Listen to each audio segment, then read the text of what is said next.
kind of the reason behind Luna's name. For those of you that didn't know, yes, I have struggled with depression, self-harm, anorexia for a number of years. When I got pregnant with Luna, I was only 95 pounds and I was 5'7", so I was severely underweight. Most of my shirts you could see my ribs through, and I was told that the possibility of me being pregnant at all was not extremely high. My periods would come every 4 months or so because my body didn't have the body fat ratio to uphold my uterus. So the fact that I got pregnant with Luna at all was kind of a miracle, and that's why I wanted her name to mean something. I actually named her after Luna Lovegood from Harry Potter because that was a huge part of my childhood.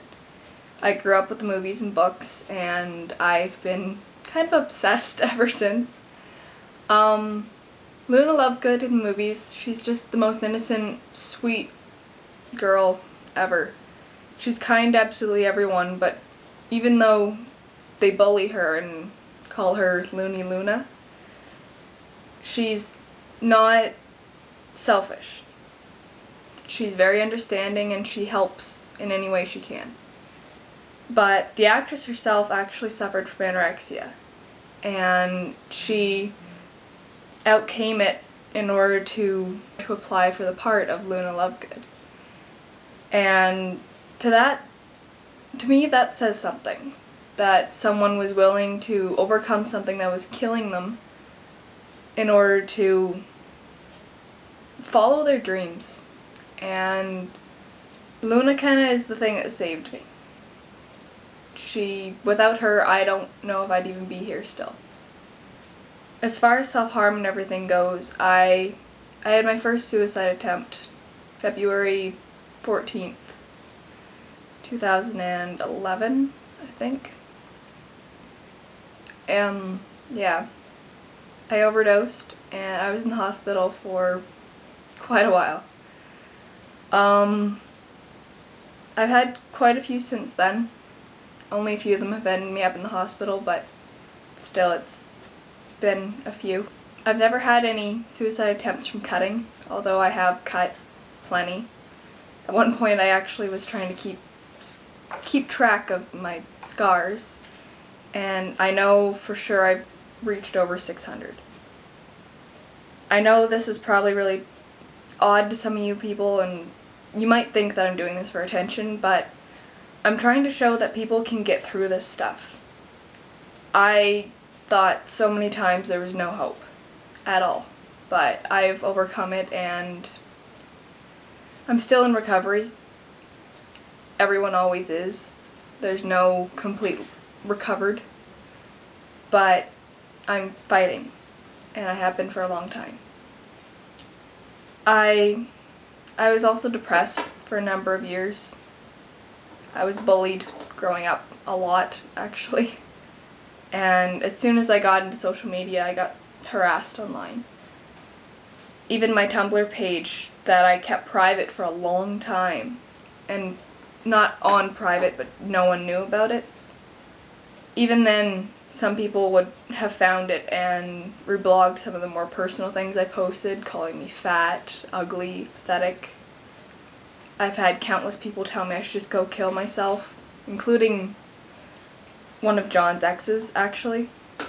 I'm not going to name names because no one deserves the harassment, but there's been a lot of people in my life that have either let me down or hurt me.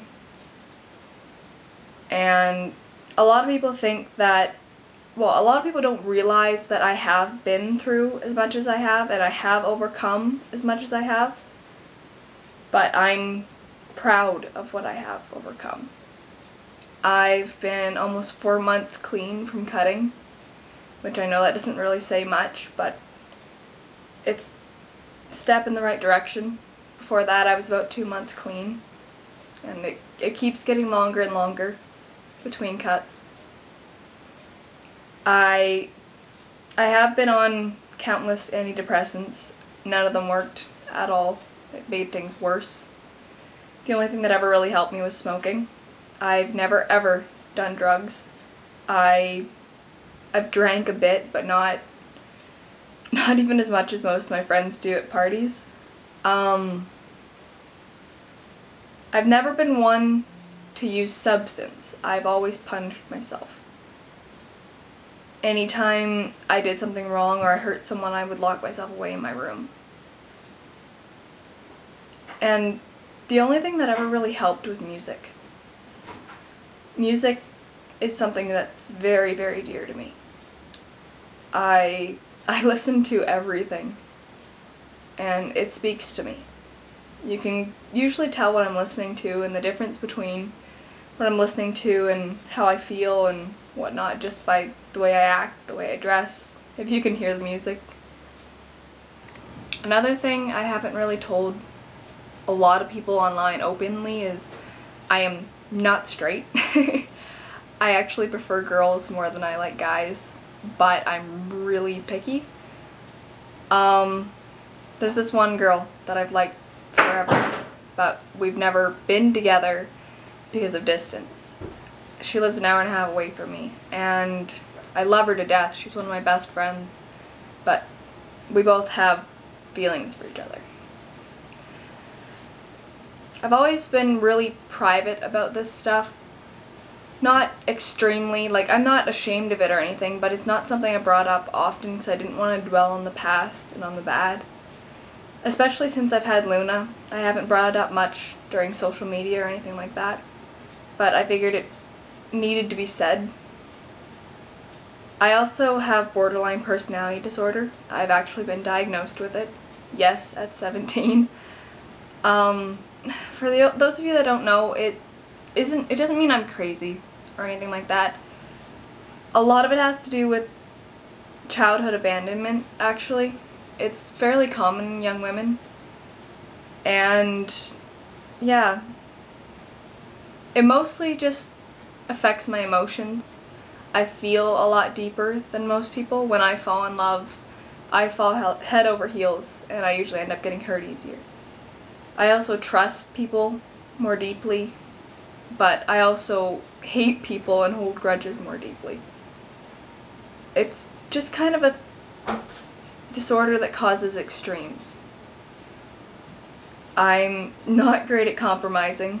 I am a very strong-willed person, and that partly comes from it.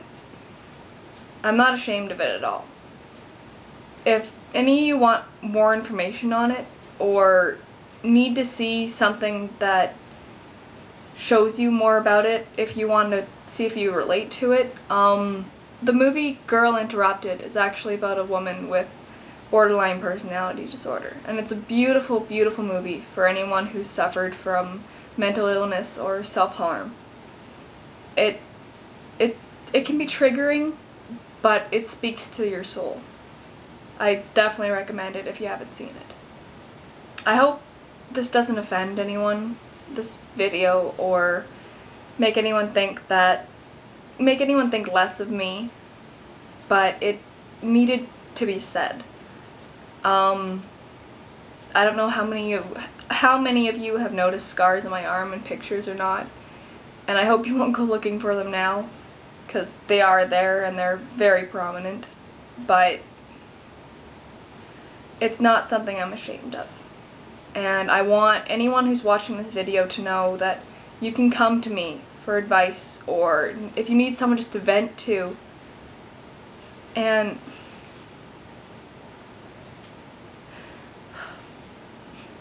sorry, touchy subject. I know what it's like to feel alone.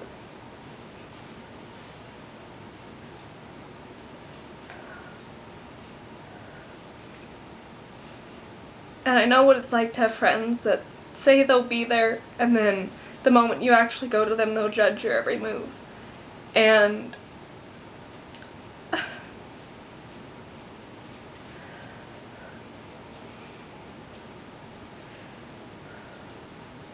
I'm here for the people that don't have the friend that they need.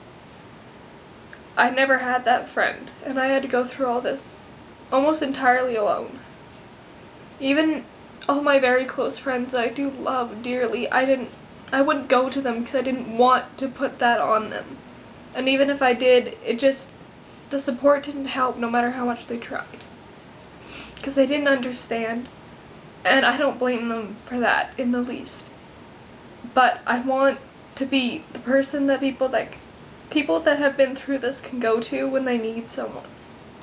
My Ask box and Kick and Instagram DM are always open, and I promise I won't share anything you say with anyone.